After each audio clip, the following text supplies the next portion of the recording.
सुप्रभात। स्वागत है आपका श्री सुभाष बोस शिक्षण संस्थान उच्च माध्यमिक विद्यालय लाडनू की ऑनलाइन क्लासेज में। कक्षा 12 वाणिज्य अर्थशास्त्र की कक्षाएं चल रही है, जिसमें अपने चैप्टर चल रहा था मांग की लोच। मांग की लोच क्या होती है, किस तरह से कीमत उसको प्रभावित करती है, मांग की लोच की श्रेणियां क्या थी, मांग की लोच को मापने की विधियां क्या थी, इन सब के बारे में हमने पिछले वीडियोज में काफ़ी अध्ययन किया है। इस टॉपिक को हम ये कहें कि ये टॉपिक अब हमारे अंतिम चरण में है, तो कोई अतिशयोक्ति नहीं होगी।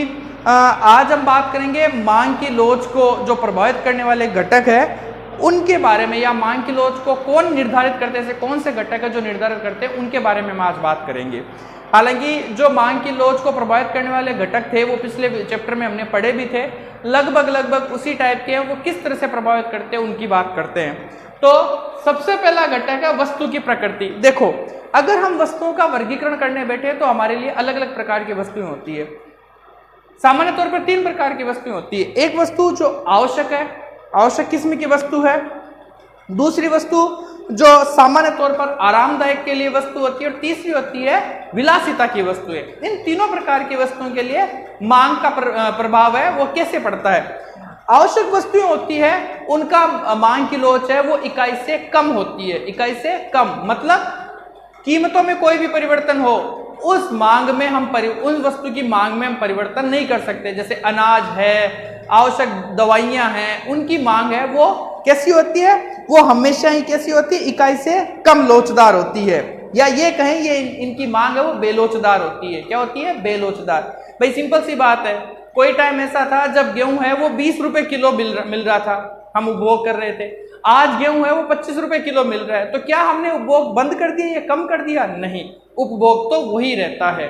आगे बात समझने, इसी प्रकार से आपको पिछले वीडियोस में मैंने एक दवाई का एग्जांपल दिया था। कोई दवाई है जो रेगुलर टर्म पे चलती है, अगर वो दवाई की कीमत कम हो रही है तो भी हम उतनी मात्राएं खरीदेंगे, अगर उस दवाई की कीमत बढ़ गई तो भी हम उतनी ही मात्राएं खरीदेंगे। यानी इस प्रकार में मांग की लोच है वो कैसी होती है, इकाई से कम होती है, या ये कहें बेलोचदार मांग होती है। दूसरे प्रकार की वस्तुएं होती है वो कैसी वस्तु है, आरामदायक वस्तु होती है। उनका मांग लोच है वो इकाई के बराबर होती है। कैसा होता है? इकाई के बराबर। उनकी कीमतों में थोड़ा परिवर्तन होने पर हम उस प्रकार से उस पर खर्च करते हैं कि उनका खर्चा है, कुल खर्चा वो पहले जितना हो रहा था उतना ही अब हो। ठीक है, इनकी कीमत बढ़ने से उपभोक्ता है उनको कोई विशेष फर्क नहीं पड़ता, या खर्च है वो समान ही रखता है। इस प्रकार की वस्तुओं का मांग वक्र है वो लोचदार होता है। ED = 1, 1 के बराबर इकाई की लोचदार।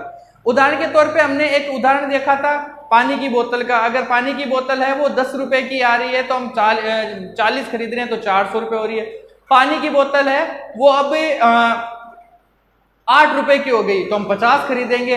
खर्चा वही कितना हो गया, 4,000 रुपए का हो गया, सॉरी 400 रुपए का हो गया। मतलब ऐसी वस्तु जो आरामदायक हमें सुख सुविधाएं उपलब्ध करवा रही है, उस वस्तु की बात कर रहे हैं। अगर उनकी कीमतों में परिवर्तन हो रहा है तो हम उस वस्तु की मांग में उतना परिवर्तन करेंगे कि हमें उस पर किए जाने वाला खर्च है वो बराबर हो, समान हो। पहले भी वही खर्च था, अब भी वही खर्च है। तीसरी वस्तु होती है विलासिता की वस्तुएं। उनका मांग वक्र है वो इकाई से अधिक होता है, इकाई से अधिक।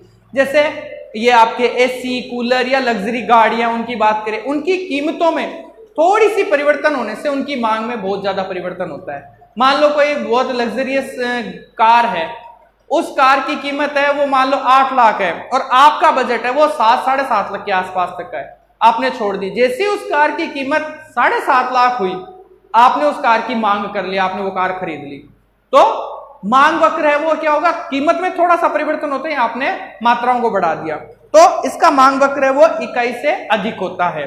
ठीक है, तो ये हो गई वस्तु की प्रकृति। उसके बाद है प्रतिस्थापन वस्तुओं की उपलब्धता।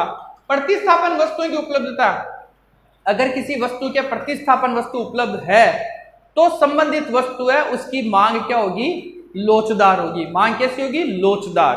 क्यों? क्योंकि अगर उसकी कीमत बढ़ गई तो डेफिनेटली हम प्रतिस्थापन वस्तु की तरफ चले जाएंगे। वही चाय कॉफी का उदाहरण, अगर चाय की कीमत बढ़ रही है, कॉफी के इक्वल हो गई, तो डेफिनेटली हम चाय को छोड़कर कॉफी की तरफ चले जाएंगे। तो चाय का जो मांग वक्र है कैसा हो गया, लोचदार हो गया। ठीक है, अगर कोई ऐसी वस्तु है जिसका प्रतिस्थापन वस्तु कोई नहीं है, निकट प्रतिस्थापन वस्तु कोई नहीं है, तो उस स्थिति में उसका मांग वक्र वो कम लोचदार होगा। मांग वक्र कैसा होगा, कम लोचदार। उदाहरण के तौर पे हम ये बात करें, जैसे गेहूं है, हमारे जो उत्तर भारत है, उत्तर भारत का मुख्य खाद्यान्न है वो गेहूं है। हालांकि गेहूं को हम रिप्लेस बाजरा, ज्वार, चावल इनके साथ नहीं कर सकते। गेहूं की जो उपभोग है वो गेहूं का ही रहेगा, तो इसका कोई निकट प्रतिस्थापन नहीं है। इसलिए गेहूं का जो मांग वक्र है वो कम लोचदार होता है, या ये कहें कि सामान्य स्थिति में ये बेलोचदार ही होता है। ठीक है। उसके बाद है वस्तु के विभिन्न उपयोग।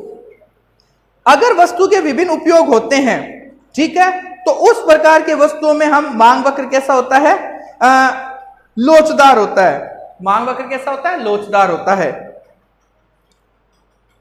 जैसे अगर इन वस्तुओं की कीमत बढ़ा दी जाती है तो उपभोक्ता दूसरे प्रयोगों को स्वतः ही घटा देता है। दूसरे प्रयोगों को क्या कर देता है, घटा देता है। ठीक है। एक सिंपल सा एग्जांपल लेते हैं। वर्तमान परिप्रेक्ष्य की बात करें तो पूरे भारत में लगभग राजस्थान में सबसे महंगी बिजली है। तो राजस्थान के लोग हैं, बिजली का उपयोग है वो सामान्य जो अति आवश्यक कार्य उन्हीं में कर रहे हैं। अगर मान लो यहां भी बिजली है वो कम हो जाए, बिजली की कीमतें क्या हो जाए, कम हो जाए, तो बिजली के अन्य उपयोग भी शुरू हो जाएंगे। जैसे आज अगर बिजली के उपयोग की बात करें तो सामान्य तौर पर बिजली का उपयोग लोग क्या कर रहे हैं, लाइटिंग में करते हैं, पंखों के इस्तेमाल में, फ्रिज, कूलर, एसी, यानी ये आवश्यक चीजें एक तरह से इनमें ही कर रहे हैं। अगर मान लो लाइट की कीमतें कम हो जाए तो राजस्थान के लोग हैं वो हो सकता है कि रसोई में भी लाइट का इस्तेमाल शुरू कर दे। कैसे, जैसे गैस चूल्हे की जगह इंडक्शन चूल्हे का इस्तेमाल कर ले, ताकि गैस से थोड़े लाइट है वो सस्ती पड़ जाए। ठीक है। फिर जो गीजर है, जो गैस गीजर है, उसकी जगह हो सकता है इलेक्ट्रिक, सर्दियों में इलेक्ट्रिक गीजर का इस्तेमाल करना शुरू कर दे, क्योंकि गैस गीजर से गैस की कीमत की बनिस्बत बिजली की कीमत कम है तो उसको ज्यादा फायदा होगा।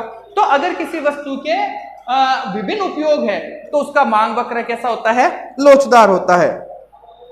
उपभोक्ताओं के बजट में इस वस्तु की महत्ता, यह निर्भर करता है उपभोक्ता की बजट की। देखो जैसे अभी हमने बात की थी अति आवश्यक वस्तुएं, उनकी कीमतें कितनी बढ़ जाए कितनी घट जाए, उपभोक्ता उनके उपभोग में कमी नहीं करता, जितनी मात्रा में उसको जरूरत होती है उतनी रखता है वो। तो उस वस्तु की हमारे बजट में कितना महत्व है। इसके विपरीत कोई ऐसी वस्तु है जिसका इस्तेमाल हम रोक सकते हैं आने वाले टाइम के लिए, तो उसको वो क्या कर देता है, स्थगित कर देता है। उसकी मांग है वो क्या हो जाएगी, मांग की लोच है वो शून्य हो जाएगी। ठीक है। तो इस प्रकार की वस्तुओं को हम क्या करते हैं, बजट के आधार पर वर्गीकृत करते हैं। फिर है उपभोग की स्थगित करना। अगर मान लो कोई ऐसी वस्तु है या ऐसी कोई चीज है जिसका उपभोग हम स्थगित कर सकते हैं, तो उससे भी मांग वक्र वो प्रभावित होता है, या ये कहें कि उसका मांग वक्र लोचदार है। उदाहरण के लिए मान लो आप घर बनाने का प्लान कर रहे हैं और आप बैंक से लोन लेना चाहते हैं, तो लोन की मांग बढ़ गई। लेकिन जैसे आपको पता चला कि आने वाले कुछ दिनों में या कुछ महीनों में हाउसिंग लोन है वो सस्ते होने वाले हैं, तो आप वर्तमान में क्या करोगे, वर्तमान में लोन या मकान बनाने का आइडिया वो स्थगित कर दोगे कि जब हाउसिंग लोन सस्ते होंगे तब हम लोन उठा के मकान बनाएंगे। तो वर्तमान में क्या हुआ, आपका जो प्लान था उसको आपने पोस्टपोन कर दिया। ठीक है। तो पोस्टपोन करने से जो लोन है या ये कहें कि ऋण की जो मांग है वो गिर गई, शून्य हो गई। ठीक है। तो उपभोक्ता के स्थगन, उपभोग को कितना स्थगित कर सकते हो उस पर भी ये निर्भर करता है। फिर बात करते हैं उपभोक्ताओं की आदतों पर। अब देखो अगर किसी व्यक्ति को व्यसन की आदत पड़ गई है, बीड़ी, सिगरेट, तंबाकू इस टाइप की, तो उन वस्तुओं की कीमतें कुछ भी हो वो उनको खरीदेगा, वो उनको अवॉइड नहीं करेगा। ये आप अपने वर्तमान परिप्रेक्ष्य में अपने आसपास के माहौल में देखते भी हो। ठीक है।